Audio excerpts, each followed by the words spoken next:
And certainly in terms of my husband and I, who was also a Yiddish speaker as a child, there are times when the only expression I have, the only way I can express myself is in Yiddish.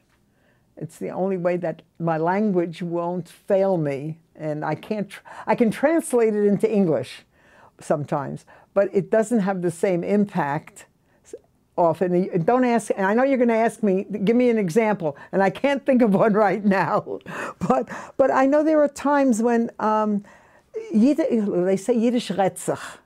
Yiddish talks by itself. It comes naturally. It has a depth of meaning that English will fail me sometimes. And fortunately, Marty understands me, and I understand him when that happens. When I'm talking to people who don't speak Yiddish, I have to do a quick translation in my head, or I'll say to them, you know, I can only think of how to respond to you in Yiddish.